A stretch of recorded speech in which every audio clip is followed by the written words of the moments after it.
So LaMelo Ball and Lonzo Ball have been being compared to each other their entire lives. Let's get down and let's see who's better right now. One of the things that LaMelo Ball really had against him coming into the NBA was his ability to play defense, and here we can see that he is an absolute amazing defender. Right here, playing in deny defense, he's able to use his wingspan. He does have above average wingspan to poke that pass away and, of course, turn it into some easy points. Another hit on LaMelo Ball when he was coming into the league was his ability to shoot. His ability to shoot was always there. However, his shooting form was always classified as ugly, and everyone thought that he was a terrible shooter. However, we can see here that when he gets up into his set point, he actually has his body pretty well in line perfectly. His body is all pointing the same direction: knees, feet, hips, and as well as shoulders. Even though he's slightly tilted away, that will help get his right arm in line with the net, which he does, and that ball from other angles is over top of that arm. So it's actually a good shot. LaMelo Ball also has a ridiculous ability to pass. Here he's able to draw that help or that hedging defender over to be able to guard him so that he can get that pass through to his center. So to do this, when your defender is chasing you over top of the screen, as we see here, you need to attack the hedge man. The hedge man is the screener's defender. If you can attack that man and draw his attention 100%, if you've got a really smart center, he needs to roll or cut to the basket now.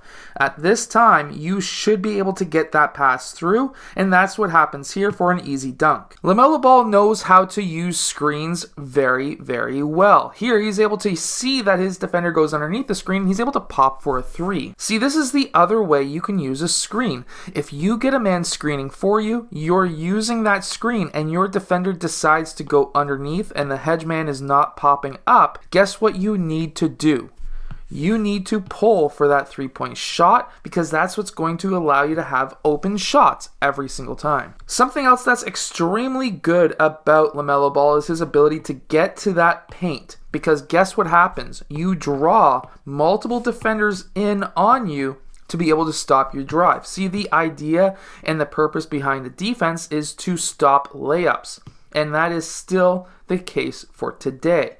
And if you can notice this, when you are attacking the basket, that you are drawing in multiple players, whether you're playing against a man or a zone, and you can then kick that ball out for threes. If you've got teammates who can at least hit 20, 30, 40, 50% of threes, you're going to be in good shape. Anytime that your team or your coach draws up a staggered screen for you to use that staggered screen, always look for the roll man. The idea behind the staggered screen is you're going to have one player pop for a three and one player roll towards the basket, and you're going to be either taking a three or hitting up one of those two players. And when this is the case, if you've got the main hedge man really defending you with the team that's defending you not playing true help defense or team defense, you can really hit up that roll man and be super successful. And then other times when you use a screen and the hedge man comes up way too far, you need to be able to hit up that screener with the pass. What makes LaMelo Ball so good here is his ability to be so tall. He's an above average height for a point guard, which then allows him to get those over the head passes through much easier. And we see this here as well. Because of his height, he's able to get these tough over the head passes through for his teammates. While Lonzo Ball also knows how to do the exact same thing. Using that screen, having his defender go underneath the screen will allow him to pop for a shot. And guess what? His shot's looking a lot better. He has changed it since his rookie year. And again, same thing. His body is pointing all the same direction. This is extreme, huge, big secrets on your shooting form, especially if you have an unconventional one. And because of that tilt, he's able to get his, again, elbow and shoulder in line with the rim, which will allow for a very nice shot. Now, he has a very nice release as well. His elbow is at his forehead, and he has a nice soft release, which will allow him to have nice arc as well, and he's been hitting a lot of shots recently. See, one thing when you get that switch off the hedge man is you can really attack the basket if you are a fast enough player. But here we can see that Lonzo was able to pull for that shot. The reason for that shot is because when he did a quick jab, this defender went down onto his heels. And whenever a defender goes onto his heels, you could pull for a shot if you've got enough distance from him, and it will be wide open. This is what I like to call slicing a staggered screen, where you use the first screen, and then if your man is really riding your back, you could cut through the two staggered screen players. At this time, what you'll find is those staggered screen players should be popping for a three, and you could be legit collapsing three players onto you, where you could be kicking out for a shot. And that's what we almost see here with his teammates. However, he's able to split that defense, and he's able to get to the rim super easily. He's able to split it by basically dribbling right between their bodies, so that when they reach in, like we see with here, Blake Griffin is unable to get that steal, and same as James Harden, which then allows Lonzo to have a wide open layup. Lonzo Ball is also very good at defense and getting his hands in the passing lanes. He's also able to really use his body as contact to be able to get to that rim. However, the important thing here is whenever you start seeing a player pass, get your hands up. It doesn't have to be perfect. You might not get it every single time, but if you can get your hands in the passing lanes, that's extremely important. And when you're going one-on-one, you can use that chicken wing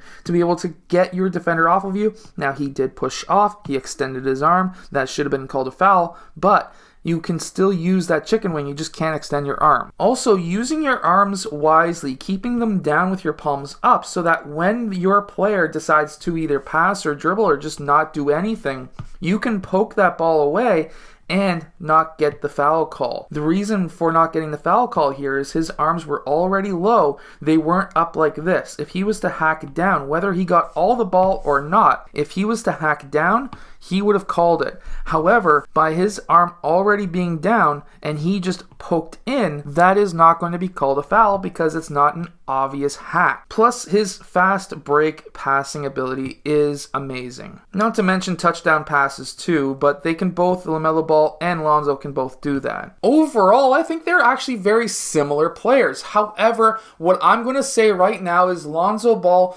is kind of slightly better than LaMelo. Now, I'm not going to say that's going to be always the case. It's because LaMelo Ball is just not on a good enough team right now, while Lonzo Ball is on a potential championship contending team. And that alone can push and elevate his game to another level. If LaMelo Ball gets a couple of really good pieces around him so that he can be in a top 2 or 3 team as well, then that's going to be extremely interesting. And at the time of making this video, the Chicago Bulls are in 1st place and the Charlotte Hornets are in 7th place, both of which are very good teams. However, Lonzo Ball does have the better team and better supporting cast, which does, of course, pat his stats a bit more. I hope that you've enjoyed. If you have, hit that like button, subscribe, and I'll see you guys again next time.